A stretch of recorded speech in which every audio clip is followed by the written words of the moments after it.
Well, thank you and welcome to our global town hall meeting. I have a lot to cover today, so I want to go ahead and get started. On Monday, former U.S. Attorney Anton Valukas presented the findings from his investigation into our ignition switch recall. He shared those findings with the board of directors. As promised, we have also shared his report with the appropriate government officials. And this morning, I want to discuss it with you. I also want to update you on the company's commitment to create a compensation program for victims. But before I address the Valukas report, I want to first take an opportunity to again express my deepest sympathy to the families that lost loved ones and to those who were injured. I realize there are no words of mine that can ease their grief or their pain. But as I lead through this crisis, I want everyone to know I am guided by two clear principles. First, we will do the right thing for those who were harmed. And second, we'll accept responsibility for our mistakes and commit to doing everything within our power to make sure this never happens again. With respect to the Valukas report, you should know that he and his team had complete independence. The investigation covered more than 350 interviews with 230 individuals, and they reviewed more than 41 million documents. Mr. Valukas has confirmed that he and his investigators were provided unlimited access to interview any General Motors employee, and every request was granted. In addition, a number of former GM employees as well as third parties were part of the investigation. Today, I would like to share my perspective and announce some of the actions in response to the report. My understanding is NHTSA, our regulator, will post the report on their website, which will be available for anyone to review. I can tell you this report is extremely thorough, brutally tough, and deeply troubling.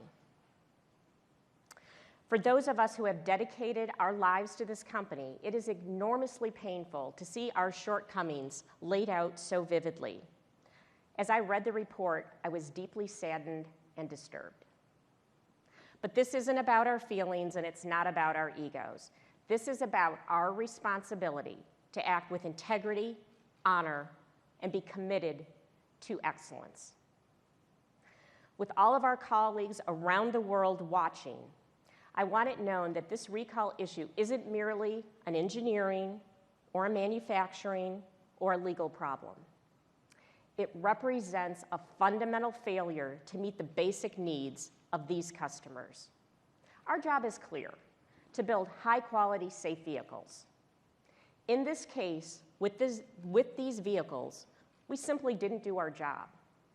We failed these customers, and we must face up to it, and we must learn from it. To that end, and on behalf of GM, we pledge that we will use the findings and the recommendations from this report as a template to strengthen our company. What Valukas found in this situation was a pattern of incompetence and neglect.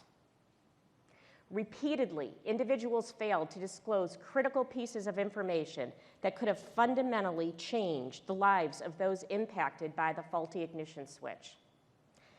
If this information had been disclosed, and I believe this in my heart, the company would have dealt with this situation much differently and appropriately. Furthermore, numerous individuals did not take the responsibility to drive the organization to understand what was truly happening. The report highlights a company that operated in silos, with a number of individuals seemingly looking for reasons to not act instead of finding ways to protect our customers. Let me be clear, this should have never happened. It is unacceptable. Our customers need to know that they can count on our cars, our trucks, and most importantly, our word. Because of the actions of a few people, and the willingness of others to condone bureaucratic processes that avoided accountability, we let these customers down. To give you a sense of the thoroughness and forcefulness of the investigation, let me paraphrase a few key conclusions. 1, GM personnel's inability to address the ignition switch problem, which persisted for more than 11 years, represents a history of failures. While everyone who was engaged on the ignition switch issue had the responsibility to fix it, no one took responsibility. Through the entire 11-year history, there was no demonstrated sense of urgency right to the very end. The ignition switch issue was touched by numerous parties at GM, engineers, investigators, and lawyers, but no one raised the issues to the highest level of the company. Overall, the report concludes that from start to finish, the Cobalt saga was riddled with failure, which led to tragic results for many. I hate sharing this with you just as much as you hate hearing it, but I want you to hear it. And in fact, I want you to remember it. I want you to never forget it, because this is not just another business crisis for General Motors. We aren't simply going to fix this and move on. We are going to fix the failures in our system that I promise. In fact, many are already fixed. And we are going to do the right thing for the affected parties. But I never want to put this behind us. I want to keep this painful experience permanently in our collective memories. I don't want to forget what happened, because I, and I know you, never want this to happen again. You should know that Mr. Valoukas' report revealed that there was no conspiracy by the corporation to cover up facts. In addition, the investigators found no evidence that any employee made a trade-off between safety and cost. The pattern in this case is much more complex and more nuanced. What Valoukas found was a pattern of management deficiencies and misjudgments, often based on incomplete data that were passed off at the time as business as usual. Unfortunately, the report found that these seemingly benign actions led to devastating consequences. In short, we misdiagnosed the problem from the very beginning. Experienced engineers with the responsibility for safety did not understand that the airbags would not deploy if the ignition switch changed into the off position. I know many of you are saying to yourselves that this problem isn't a fair reflection of the company as a whole. I know it, and I know you know it too. We are better than this, but we have to own this problem, and we have to have the courage to deal with it in the right way. As we have learned more about this situation over the last few months, we have acted aggressively to uncover facts, correct the problem, and restructure internal systems that allowed this problem to develop in the first place.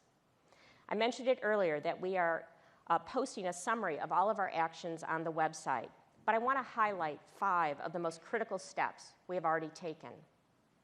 First, we named Jeff Boyer Vice President of Safety for the company, elevating and integrating our safety processes under a single leader. Jeff reports directly to Mark Royce, and he and I meet on a regular basis. We've added 35 safety investigators that will allow us to identify and address issues much more quickly, and I think we're already seeing the positive results of their work. We've instituted the Speak Up for Safety program that encourages employees to report potential safety issues quickly, and we will recognize employees for doing so. We announced the creation of and have already implemented the new Global Product Integrity Organization. And this organization, I am confident, will enhance our overall safety and quality performance. And finally, and this is incredibly important, we restructured the safety decision-making process in the company to raise it to the highest levels. Senior management will be at the center of these issues as we move forward.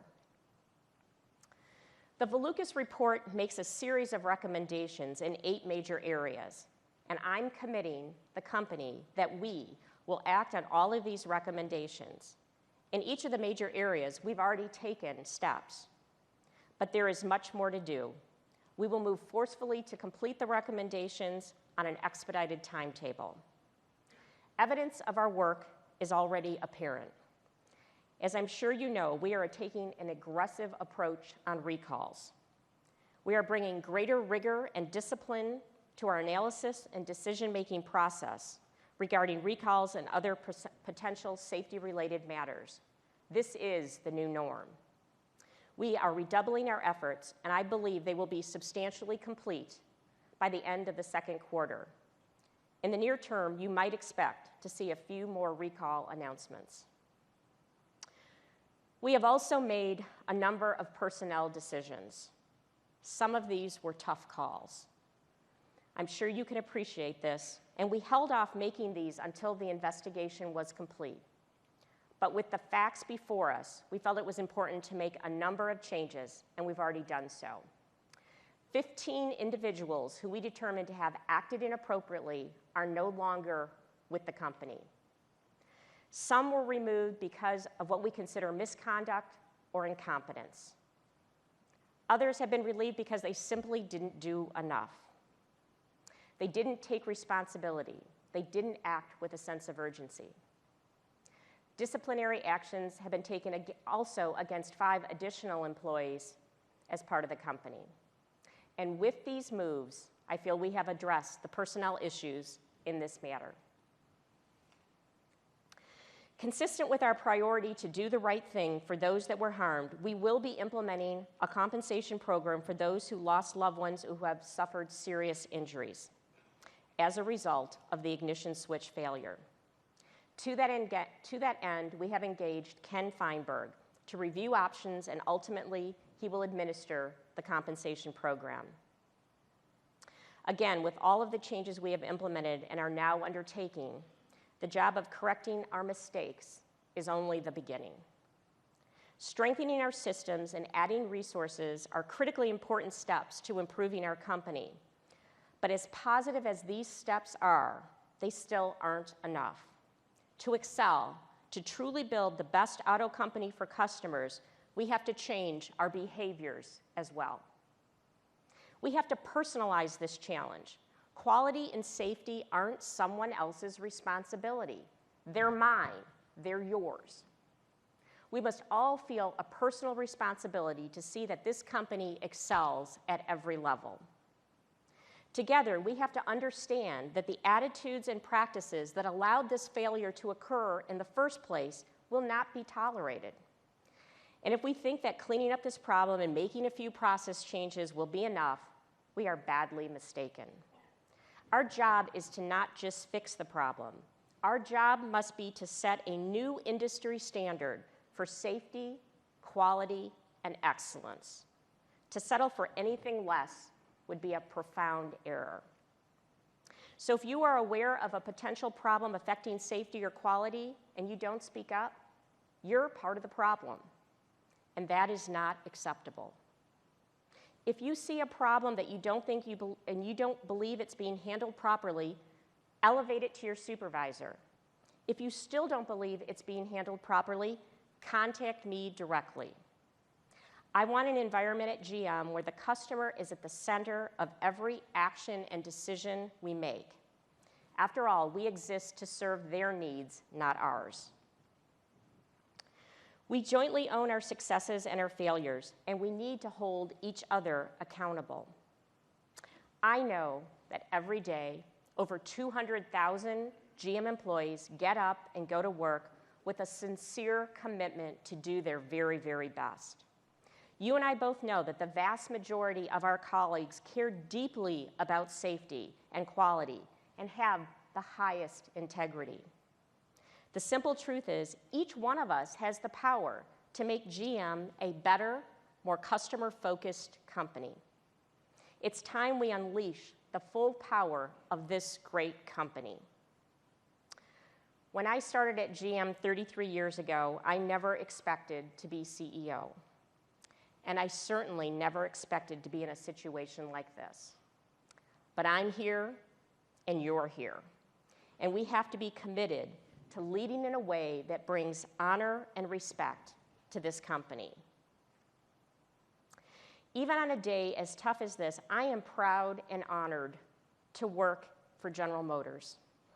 I know we have dedicated and talented team of employees that are loyal and honest. I know because of your efforts, our current vehicles are winning in the marketplace on safety, quality, and design. I know our dealers are proud to sell our vehicles, and they care deeply about providing excellent service to our customers. And I know suppliers work hard every day to provide the best components for our vehicles. And most important of all, I know, as do you, that our products enhance the lives of millions of people around the world every single day. As I prepared for today, I thought long and hard about this very difficult message.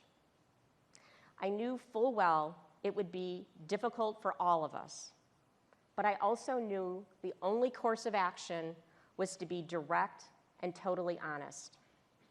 This is a test of our character and our values. And in the end, I'm not afraid of the truth, and I know you aren't either. I want it known that we will face up to our mistakes and we will take them head on. The fact is, I believe in this company, and I believe in all of you. And I know you, with me, want GM to be the world's best automotive company for customers. Whatever it takes to do that is exactly what we will do. Thank you.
99% of you. How we're going to do it today is if you could just put your hand up, I'll call on you, we'll get you a microphone, identify yourself, address the questions, and then we'll work through those. We'll take the time we need to answer your questions. You've all heard what Mary's comments were, so I don't think we're going to have any opening comments. So right now we'll just start it off with questions. So, Jeff. As far you mentioned the compensation fund. Any indication at this point how large that will be and who will be open to file claims in that compensation fund? Will it just be people who were injured or people who have owned the vehicles and have had degradation in their value? Again, we're creating the compensation program because we think it's the right thing to do. We want everybody who has either lost a loved one or has suffered a serious injury to be part of the compensation program. Dan's been leading that effort. Dan, do you have anything to add? Sure. Ken Feinberg will be the independent administrator of the program. The specific protocol and rules of the program are still under development by Ken Feinberg. He expects to bring that to conclusion in the coming weeks. Any dollar number at this point? Our objective is to do the right thing here and to go out and to compensate all of those people that should be compensated. Okay.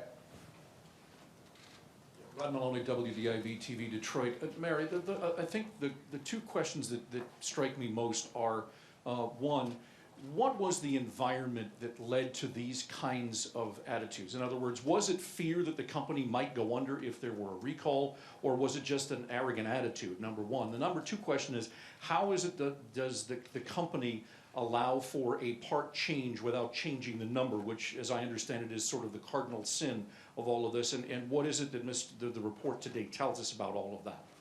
Well, clearly, there were a number of safety recalls that occurred over this period, some fairly significant. I think if you look at the root of this issue, first off, you had a part that was released to go into production that didn't meet the performance requirements.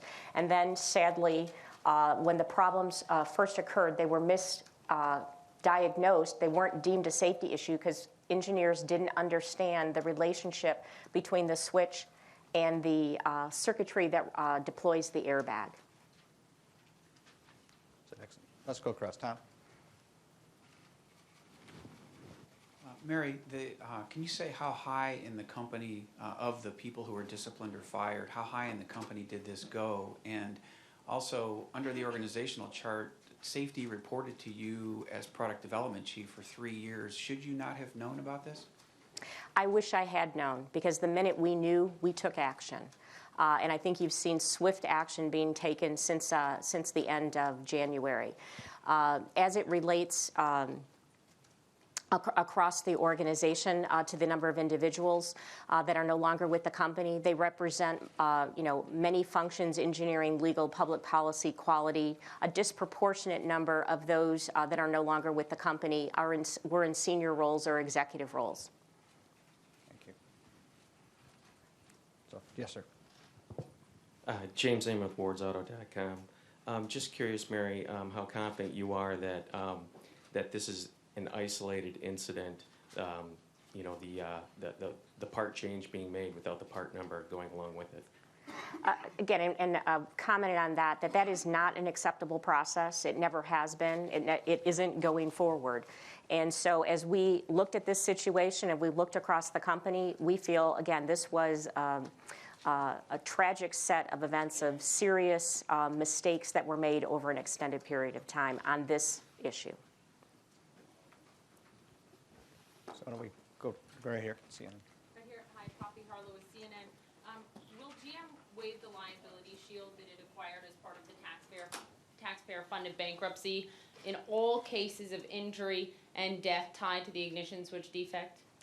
The compensation program is directed specifically at this situation because we believe there was a unique series of mistakes that were made over an extended period of time, and that's what the compensation program is designed to address for those that were lost loved ones or were injured as a result. Does that mean that GM is waiving its liability shield in those injury and death cases tied to the ignition switch defect? Is that what you're saying? Again, I'm saying we're setting up this compensation program that we think is a very unique situation due to unique mistakes made over a long period of time. Because if victims' families are not satisfied with what they are being given and want to take General Motors to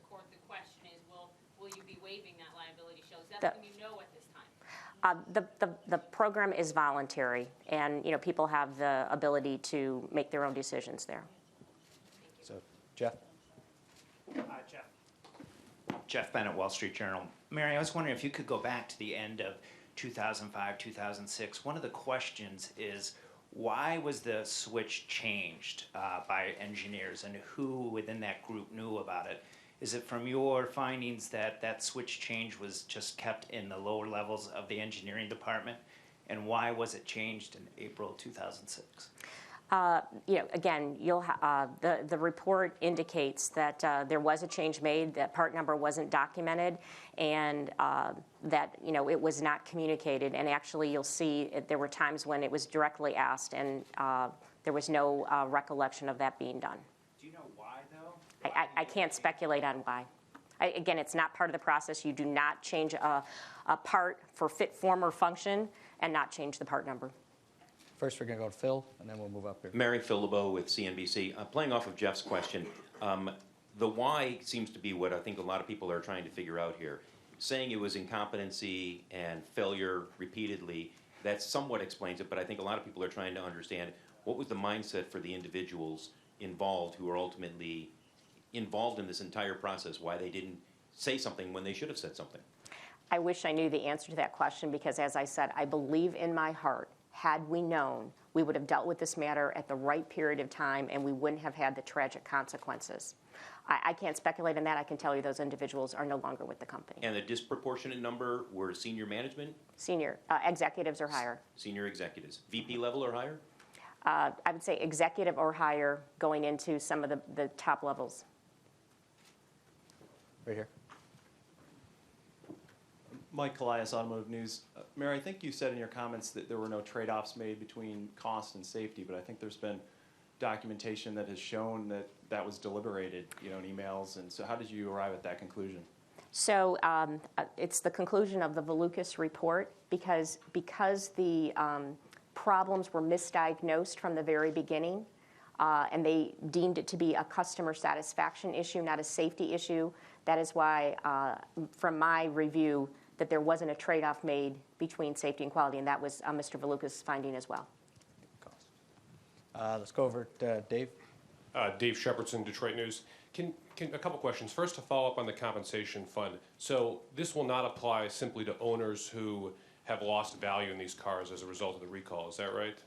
Dan, Yeah, what we're focused on here is to compensate those people that lost loved ones or suffered serious physical injuries as a result of the ignition switch defect. And do you know now why did GM agree to buy the parts initially that did not meet its own specifications? Again, that was a decision made by an engineer that has led to tragic consequences.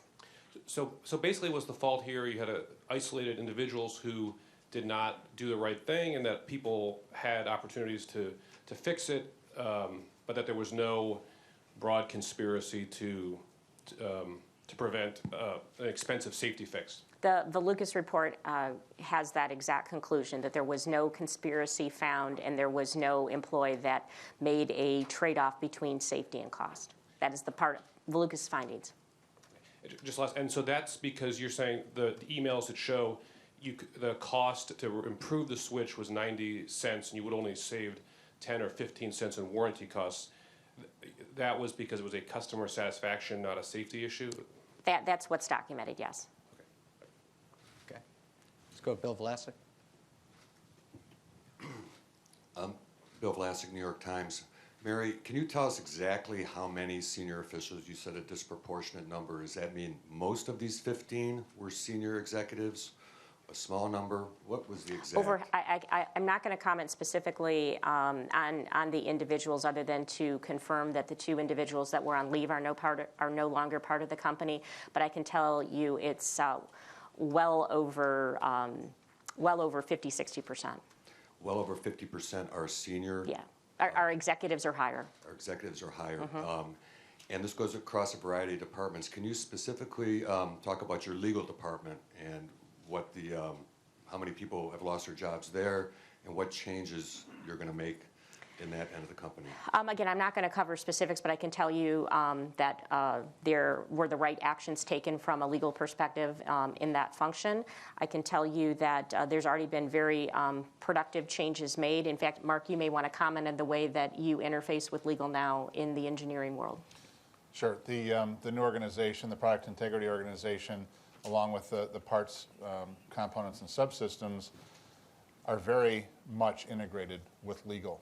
And so the group of people that I lead, with Jeff Boyer running it, includes lead counsel for that, Lucy Doherty, who is in that as part of the decision-making activity. So these are big changes in the way it's constructed and the way it works. All right, we're going to go back here first. One behind you. Mary, hi, Jeff Glore, CBS News. You say 15 employees have been dismissed. How many employees in years past knew about this, and will any action be taken against them? Again, we looked at the contents of the report, and senior leadership got together, reviewed it, and that's where we made the decision on the 15 as well as the 5 that also had disciplinary action taken. And we believe, as we look across, that the right actions have been taken. Were there dozens more people? Again, I think we've highlighted the individuals we thought needed to be addressed. But did people leave in 2008 or 2009 who were intimately involved in this process? Again, I think as you look at, you'll see in the report, I don't think that's necessarily the case. I think, again, the actions that we take and cover the individuals that should be held accountable. Right in front. Robert Wright from the Financial Times. A couple of questions.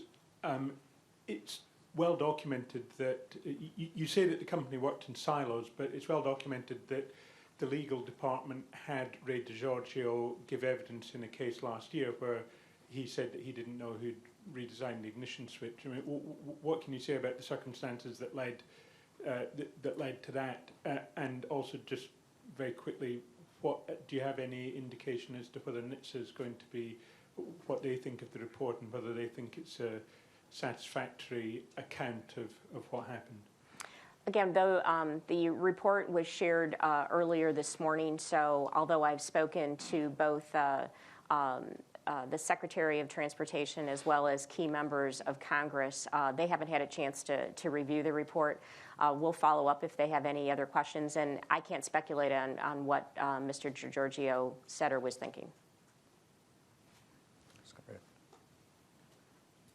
Thanks. Todd Lasso with Automobile Magazine. Does the report investigate whether any other part numbers, any other parts were changed without the numbers being changed? I'm trying to get to the question of whether this was a unique one-time situation or whether you have any evidence that it happened beyond that one part. Yeah, no, the report does not address other part number changes without part number fit, form, and function changes. So no, it does not. And do you believe that it basically comes down to being a cover-up? Was it a cover-up by changing the part without changing the part number? I do not believe that the report would reflect that. And I think you need to read that, Todd, first of all, which you will, I know. But the report reflects very simply, there was no part number change made. So go right here. Ron Savage, Fox 2 Detroit. Mary, in your view, what's the federal responsibility or role given the approximately 2 years that the federal government was helping to guide the company? None. Joanne, you had one? I did. Joanne Muller with Forbes. Mary, can you explain why the engineers wouldn't connect the switch problem with the airbag problem? I wish I could. Because I think that obviously was a critical fact. It was misdiagnosed. I can't explain why they didn't, but they didn't. It looks like the first key-off instances happened at the beginning of the press and launch of the car. At that time, engineers investigated that as a customer satisfaction activity, not linking or having the data around anything else that would lead them to believe that at the beginning of it. That obviously changed over time. So if I don't know if I need the mic. Yeah, you do. Okay. So are you saying that the fact that your car shuts off is merely inconvenient and not necessarily a safety issue? Is that what they were judging it as? I can't comment. I'm just giving you what the report listed. Obviously, that is not the case, as you know. Does it have anything to do with sort of the transition to electronic ignitions? I don't think so, Joanne. Okay. It's just people looking at their little piece of work and not looking at the bigger picture? Those are your words, not mine, but I think you need to read the report and come to your own conclusion on that, yeah. Okay, thanks. Tim? Hi, thank you. A couple questions about the employees who departed. Were they fired? Were they given buyout packages? Were they allowed to retire? Second of all, could you describe maybe which department had the most people depart? Is it legal? Is it engineering?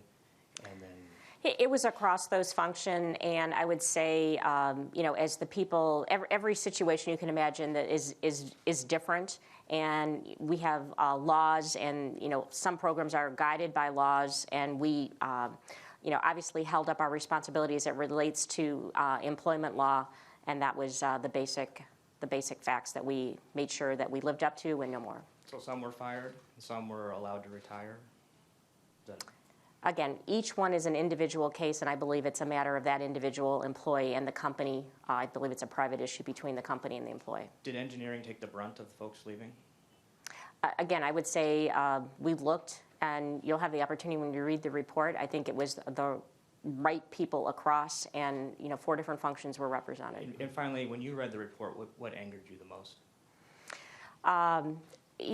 There's not just one thing. I think what came to, I was deeply troubled, as I said, and I was very disturbed, but it really guided me to make sure we act and we make sure this never happens again, and we do the right thing for the people that were harmed because of this unique situation where mistakes were made over a long period of time. There you go. Hi, Melissa Burden from the Detroit News. I was wondering, in your investigation, did you find that any other recalls were treated like the ignition switch recall? Again, the investigation was done by Anton Valukas and his team, and it was directed at the ignition switch. Okay, so in this follow-up question then, can you explain as well if you've made any other executive moves other than the ones you have announced, like Jeff Boyer and Ken Morris? Have there been any other moves you've made?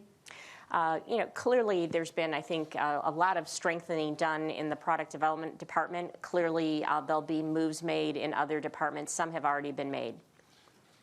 And I would say that those are wide-ranging, and I'm not going to, we can't give you a complete list here today, but we certainly can, but this is very far-reaching. Right here in front. Hi, Rachel Abrams from the New York Times. Do you expect the number of fatalities, the 13 victims, to rise? Sure. The 13 fatalities are those that we know of based on the information that we have available to us. We're not in a position to speculate how that number could change or what it might be. And what's much more important to us is that we go out and we find all of the people that suffered the loss of loved ones or serious physical injuries as a result of the ignition switch defect, and we capture those people in this compensation program. Okay, back over here. Can you wait for the other mic to help out everybody else to listen to what you're saying? Thank you. Thank you, Poppy Harlow with CNN. Again, to follow up on her question, why is General Motors only counting frontal crashes where airbags did not deploy for its list of those 13 deaths? Why are people that are sitting in the back seat of a car not counted even if they died, and the person sitting in the front seat is? So what we've done is we've analyzed all of the information we have available to us based on one specific definition, as you described. Right. We've counted 13 people. What's more important than the specific definition in relation to that number is what we're doing about it. And what we're doing is we're going out to do the right thing with respect to establishing this compensation program, and we want to go out and find all of the people that have suffered the loss of loved ones or serious physical injuries as a result of this defect and do the right thing by those people. But is that doing the right thing to not count someone, say, sitting in the back seat or someone where there's a side impact crash? Or are you saying that that number may go up if you determine that those people died as a result of the ignition switch? The rules and the eligibility criteria of the compensation program are being determined and set independently by Ken Feinberg. Okay. It will be his determination as to what the rules are, what the eligibility criteria are. He hasn't concluded that yet. We expect that to happen in the next few weeks. So just so I'm clear, does that mean that perhaps your official 13 number won't go up, but Ken Feinberg may determine that there are more than 13 people that died as a result and then compensate them accordingly? Yeah, Ken Feinberg will determine the eligibility criteria, and then the independent administrator, Ken Feinberg, will accept all claims that come in, and he will determine eligibility for compensation under the But program. your official number, GM's official number will not change, because NHTSA has said they believe it's higher. So I'm wondering, is this 13 number what it is? Based on all the information we have right now, information where we have specific details, that's the number. Thank you. Tom? Tom Krischer from Associated Press again. It seems like from the documents that you read that have been submitted to Congress, the main problem, the companies seem to view this as a customer satisfaction issue.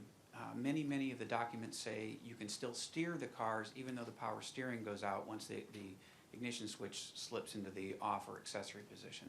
So was that really kind of the crux, the difference between customer service and safety? It obviously was a much larger safety problem if you can't steer the car, if it's much harder to steer. I think that for this specific issue, there were two root issues, and then Mark, I don't know if you want to comment. One, again, a part was released to go into production that didn't meet the performance requirements, and then two, people didn't understand the connection when that part didn't work as designed, and its connection to other systems in the car, like the airbag. So I guess the issue was, it seemed like the company believed that this really wasn't a safety issue for a long time, because many of the documents say you can still steer the car. Is that the crux? And that's accurate of, I think, what you'll find when you read the Valukas report. We'll find that that was the belief. Thank you. Mark, you okay? Let's go back to Jeff, and then we'll go right behind him. Yeah, hi, Mary Barr on the back of the room. Jeff Gilbert from WWJ. As you've looked through, not so much this report, but looked through all of the other issues with GM cars, and you've had a number of recalls lately, are you satisfied that there's not another issue like this festering beneath the surface at this particular point?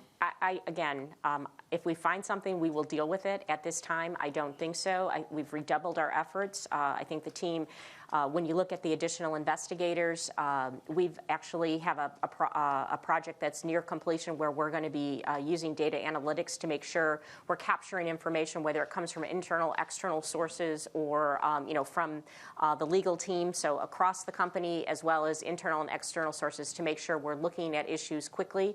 I think you'll see in some of the recalls that we've recently announced, they're very small populations. Our goal is to make the decisions with our customer safety in the center of it. And that's why you're making so many recalls now, essentially catching up on things that may have been on the fence before? Well, every problem is different, right? And if there's a defect and it warrants a recall, we will recall the car. It's as simple as that. And that bar and that intensity and focus on the customer is what we're doing right now. Thank you. All right, so if we can come up here to Jeff Flock, and then we'll move back one at a time there, and then we'll move across the aisle again. Yeah, following up on that, I think, Mary, you said that you're changing the way recalls are handled. In other words, they're going to go farther up the chain than they used to. My understanding is that not only at General Motors, but at other car makers as well, the idea was to keep the recall decisions among a group that was most smartest about handling that, and not have it go to the executive level. How far up now will these decisions go? And how has the procedure changed from how it was before? I'm the highest voting member. So you'll be involved now? I am involved right now. I've been involved all three of us have been. Yeah, all three of us are involved. Yeah. And that was not the case, though, prior to your management? Correct. And I would also say, though, I think an important point to be made, although, senior leadership will be in the middle of these, we will still want the technical resources led by Mark, and Jeff is the chairman of this group, or the leader of this group, but we still want the technical people making the right decisions that truly understand the issues, but there'll be transparency across the senior leadership. And it stands to reason, though, you may be erring on the side. I mean, one of the reasons perhaps that it didn't rise to that level before was that again, you wanted the most experienced people making those decisions, and you as an executive perhaps would err on the side of caution, I would suspect. And is that one of the reasons we're seeing more of the recalls that we're seeing now? Yeah, I mean, Jeff, those are good observations. But if you look at this and you look at the disconnect between, a safety issue and the ignition switch, and you look at the people that were involved, good people, hardworking people, but people that had been in that arena and maybe not have been in the total vehicle piece of this. So what we're looking at right now is how those defects, if we have one, affect the whole vehicle, very simply. And that is a very powerful piece of decision-making and experience that we're inducing here. Go one behind. Hi, Sonara Zaki, ABC News. I have a quick two-parter. One is, will you be making the names of the 13 victims public? Because people have sort of been guessing as to who exactly has been impacted by the ignition crisis. No, we don't plan to do that. Okay. And then do you have any comment on the Department of Justice or any sort of criminal, challenges, legal challenges that GM could potentially still face, and what you may be talking about with the Department of Justice right now? I don't know what you can say. We are cooperating fully, and we've been doing that for several weeks, months. Not only with the Department of Justice as well as the Congress and NHTSA, and we'll continue to do so. Beyond that, I can't speculate. One behind again. You mentioned that many of the senior executives, or many of the people that were terminated, were on the senior level. Were they that rank at the time a decade ago when this all started to unfold? In some cases there may have been changes, but for the most part, if memory serves it correct, they were relatively with similar level role. Thank you. We're going to go across the aisle here first and handle. Ben, did you still have your question, or was it answered? Ben Kleeman with Reuters. I know you're not identifying the 15, but can you say if General Counsel Michael Milken is still employed by the company? Yes, he is. And are any of the 15, when you say senior... I'm not going to comment any more than on the 15. Okay. Dave? Right here in front of you, and then we'll move back to you two, and then I'm going to come back to this side. Two other questions. Can you give us an update on how many vehicles have been repaired and how many parts you produced, and if you still will meet the October deadline? Yes, we're on track to do that. We've produced 200, as of last night, we've produced over 280,000 what we call kits, and over 113,000 repairs are complete. And what other steps are you going to take to try to encourage owners who may not be coming in to get their vehicles repaired? The dealers have done a fabulous job of working with the customers, supporting them. They're reaching out to them. We're communicating with them. They're, in many cases, working to try and make it as easy as possible for the customer to come in and get it switched. We'll continue to do that. We're also looking at unique ways of communicating, to reach out, to communicate the importance of getting the vehicle repaired. And last summer, in July 2013, NHTSA sent an email to several GM executives saying the company was slow to act, slow to communicate, often used options other than recalls to fix cars. Did you look at that, or did the report look at this issue in terms of, did GM have a more systemic problem to avoiding recalls or trying to limit the number of vehicles recalled? I have seen that report. I'm, as part of the 41 million documents that the Volucas team looked at, I'm confident they looked at that document as well. We are working cooperatively with NHTSA on a daily basis. We want to make sure we're very open and transparent in providing the data and discussing any items that we're looking at, and we'll continue to do that. So right there. Now I'm going to come across here. Nathan Bomey from the Detroit Free Press. A couple weeks ago, Anthony Fox and David Friedman said at their press conference that had they received the data, they may have actually ordered a recall. Did Volucas cover whether GM provided enough data to NHTSA during the process?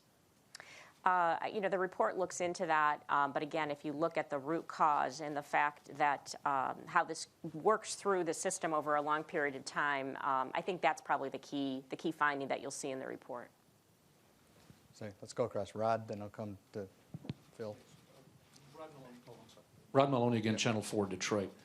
I want to get a clarification here because I heard you say that there was not a part number switch. In other words, a part number that was a part change without the number being recorded. I want to make sure that I heard that correctly, but more than that, I want to get into the issue of the part, the attempts to try and get that part redesigned, the company failing to or opting out of going with the redesign and then going with that redesign. Can you kind of walk us through that process as to where this was and where the failures were? You know, I think it's already been confirmed that there was not an official part change, and you know, clearly fit, form, and function of the part was changed. I think you'll find that the report lays that out, and it's over a long period of time. I don't think I would do it justice because it's extensive as you go through the timeline. Phil? Mary, Phil LeBeau, CNBC. Can you tell us if the 15 individuals who were let go by the company, will they be receiving, or will GM be providing any legal counsel for them if they are brought to court by the DOJ, or are they completely on their own? You know, I don't know. I'd have to get back to you on that. I really don't know the answer to that question. And then a follow-up question. I understand that you guys haven't designed the compensation fund yet, and you can't say who the 13 victims are. But there are going to be people who will see this, and you guys are saying it's still 13, and they're going to struggle with understanding why if someone dies in an accident that was caused by this defective ignition switch, whether or not they're sitting in the front seat or back seat shouldn't matter. What do you say to those people? Well, I'll turn it over to Dan, but I want to be clear in what we're saying is we want the compensation program to reach everybody who either you know, lost a loved one or was seriously injured as a result of the ignition switch.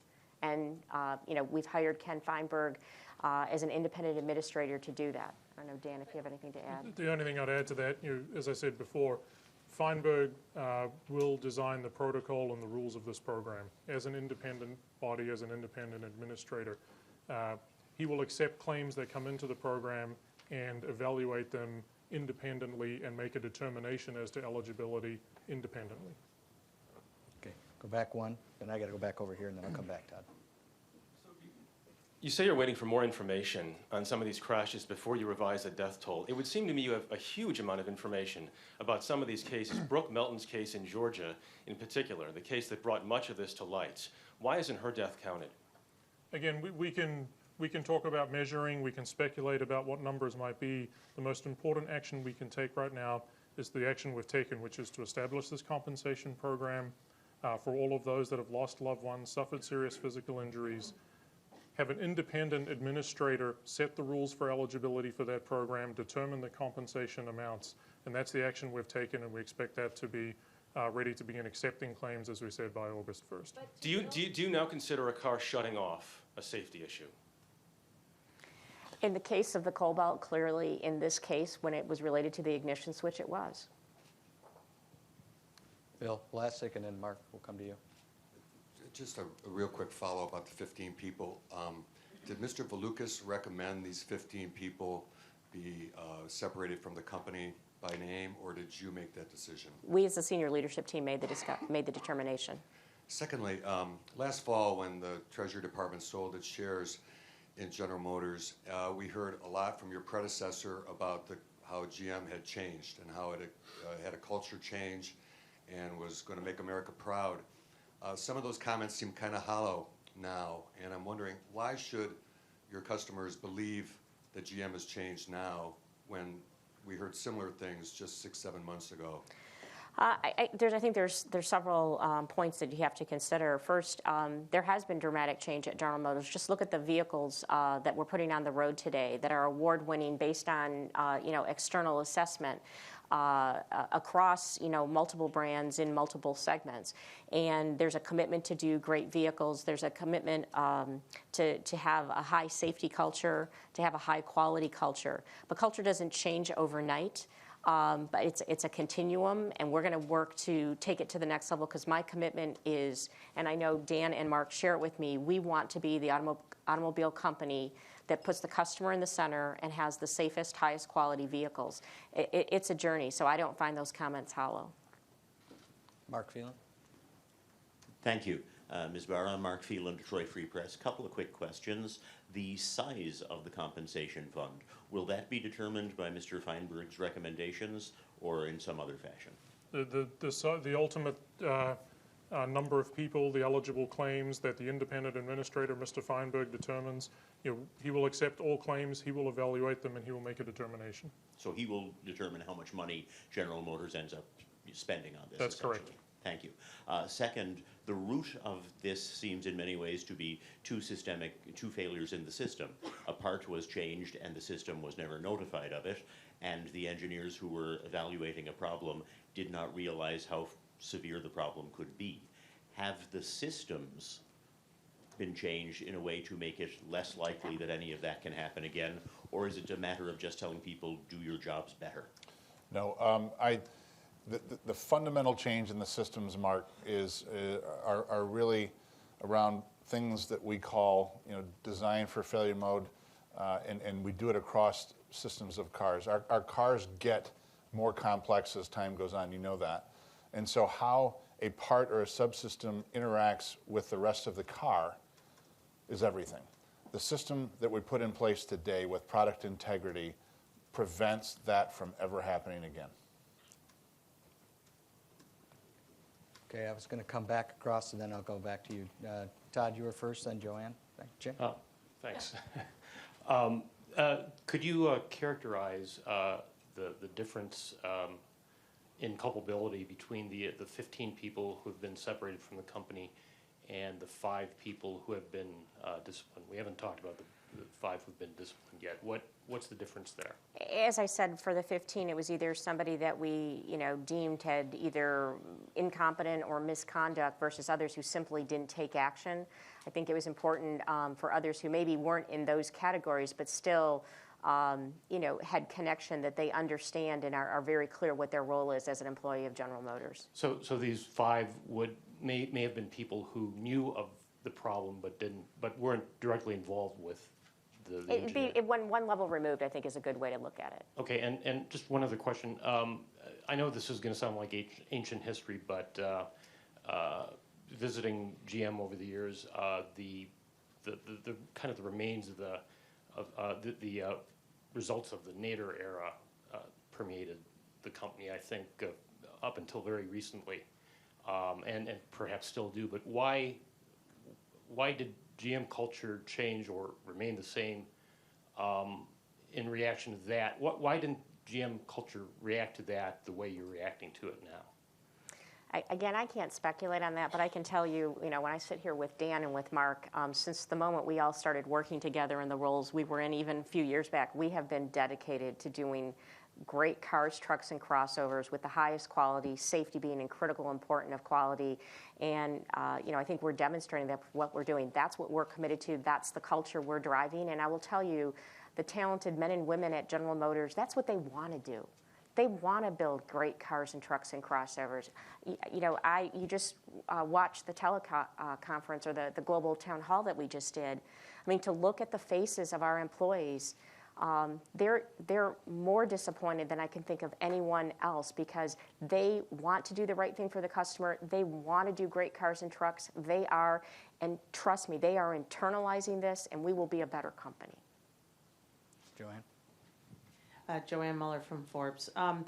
From a shareholder perspective, how much more is this going to cost? Can you give us an update on second quarter charges for the full year?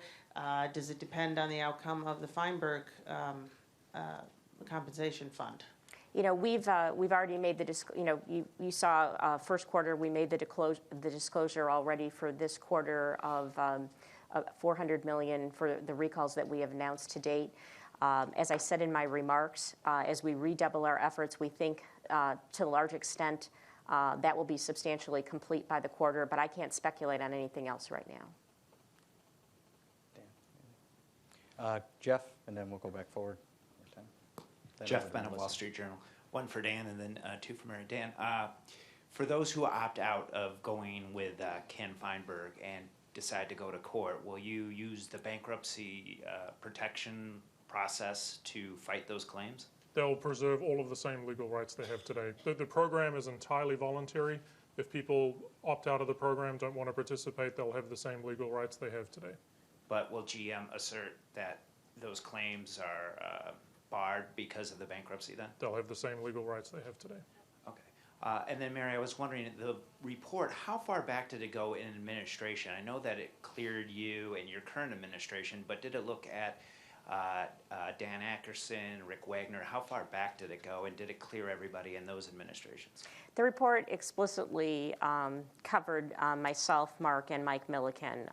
You'll see when you read it that others were interviewed, but I think Dan Ackerson has been very clear on his comments and his knowledge, which was not. He did not know, and I can't comment beyond that. And just lastly, when will you return to Capitol Hill, and will Mr. Valukas accompany you to that? That's their decision, not mine. So I have said that I'm willing to come back after the report is complete. Mr. Valukas has indicated if there's questions they'd like him to answer, he'll make himself available, but it's on their timetable. Okay, thanks. Jeff, right in front of you. Poppy Harlow with CNN again. I want Another to microphone. touch on Jeff Glor's question from CBS and add to it.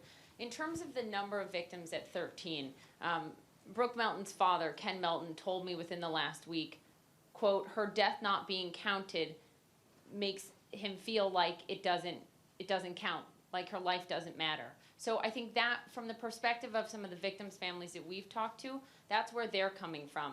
You're saying it seems like you're saying it doesn't matter if they're on the list. What matters is if they're compensated. And yes, that does matter. But to some of them, it matters to be counted on that list of 13. So I'm wondering, will the list of those that Mr. Feinberg counts, will that be public? Will that be the number on record going forward? Or will it always be 13 deaths tied to this ignition switch going forward? Again, the 13 is based on what we know and the criteria that were defined around that. Again, the most important thing we can do right now is to reach out and find all of the people that have been impacted, lost loved ones, suffered serious physical injuries as a result of this ignition switch defect, and bring them in to this compensation program. It's so important. We went independently. We found the best person we possibly could to administer this program with Ken Feinberg. He's setting the rules for the program. He will determine the eligibility criteria. He will accept and process the claims and determine who should be compensated and how much they should be compensated. And will that list be public, either the names or the numbers? I can't tell you that at this point in time, but we very much want to respect the privacy of all the individuals involved here. Thank you. Melissa, and then we're going to come back up, and then we'll go back to Tom. Hi, Melissa from the Detroit News again. Quick question and then a longer question. The quick question is, if you're one of the families that does want to go through your compensation program or Ken Feinberg's compensation program, how soon could you get paid? And then second, I'll let you answer that first and I'll... So the objective, as we said in the press release, is to be in a position to begin, for Ken Feinberg to begin accepting claim information August 1st. Clearly, the objective is to be as expeditious as possible in meeting the needs of those people. But in terms of the specific timeline, the specific process, that's Ken Feinberg's job to determine that, and that's what he's in the process of finalizing. Okay, so it would be hard to say at this point if it could be this year yet when someone could get compensated, or if it would be a longer process than that? The goal is to move as quickly as possible. Okay, the other question, I believe that you, Mary, that you said during your remarks that the Valukas report indicated 8 areas that you need to look at, or he suggested you look at. Can you tell us what areas those are? And then is there one area in particular where GM has, I guess, the most opportunity or the most work to do? No, I mean, I think it's a wide-ranging set of recommendations. You'll see it's over 90 recommendations. And there are areas like addressing, eliminating silos, making sure we drive the right safety culture, making sure the structure is right from an organization perspective, making sure we have the right training, the right transparency, the right working relationship with legal. It's a number of areas that you'll have the opportunity to see.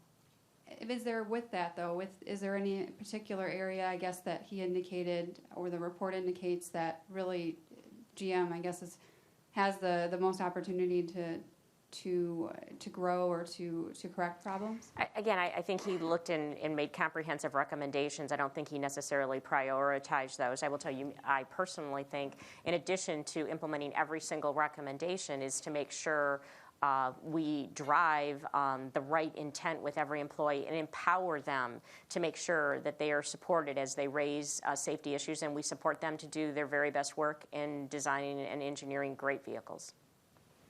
Okay, in the front. Hi, Rachel Abrams again with the New York Times. I understand you made your commitment to the compensation fund and finding victims very clear, but some, if not all, of the 13 victims that you've already identified and have for a while, their families say they haven't heard anything from GM, and I'm just wondering why you've decided not to have contact with them yet. Well, I did meet with some families when I was in Washington a few months back. And again, as we looked at this and looked at hiring Kenneth Feinberg, who is, as Dan said, is an expert in this area, to create this program, we're moving as fast as we can on that. I'll go back to Tom, and then I've got to come back over to this side.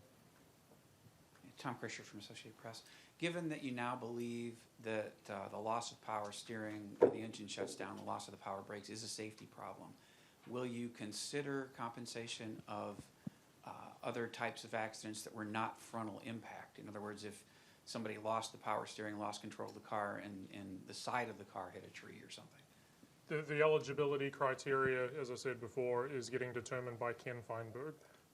So he will determine eligibility in relation to the ignition switch defect and how that contributed to the accident. Is it possible then, if you do other impacts other than front, that the number of people who were killed could rise? Again, Ken Feinberg is going to set the rules. He's going to accept the claims. He's going to determine eligibility.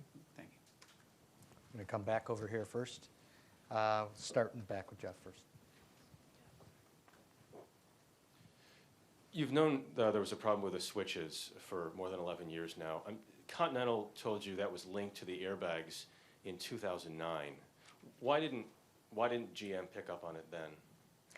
First of all, I didn't know, nor did either Dan or Mark know that until January 31st or later. But clearly, as you'll see in the report, pieces of information and clues didn't get put together. This is what I'm saying is there wasn't the intensity I would have liked to see with people looking to truly understand and solve an issue. Is that the right person at GM not seeing the Continental reports, or what? I think when you have an opportunity to review the report, you'll see there's clues and data that had just the pieces didn't get put together. Right front. No, Phil, you're next. Mary, a number of us have seen the documents, the emails from Capitol Hill showing that there were the program managers involved in the Cobalt knew about problems, and they were slow to act either with NHTSA or to flag these issues. Can you tell us if Jim or Lori Queen were dismissed or were they disciplined? Again, I'm not commenting on any specific individuals other than the two people that we put on administrative leave are part of the 15 and no longer with the company. So we got time for one, maybe two more. So come up to Mike and then Dave, and then we're done. Mike Colias, Automotive News. Can you say whether there's been any new safeguards put in place that would prevent a single engineer from making a change? Because there were safeguards in the past, and those didn't seem to work. Yeah, there is safeguards, and every one of these changes goes through a specifications analyst that will be paired up with the engineer to assure that when a part change is made by a supplier or by the engineer him or herself, that those are accurately documented and put into our system so that we can track it. Dave? And Mary, what was the failure of senior management here? Was it just that it did not establish a culture where problems like this rose to the top? And how much responsibility do you think senior management needs to take at GM for allowing these types of problems to go unnoticed at the top? Again, during this period of time, there were many issues where we took quick action. When you look at the Volt and many others, as a company, I can assure you that not only myself but Mark and Dan, we have a demonstrated track record of once we're aware of an issue, addressing it, changing cultures, and fixing systems. And that's exactly what we're going to do now. That's what we're focused on doing, and we're well on our way. Thank you very much, everybody. Be sure to grab.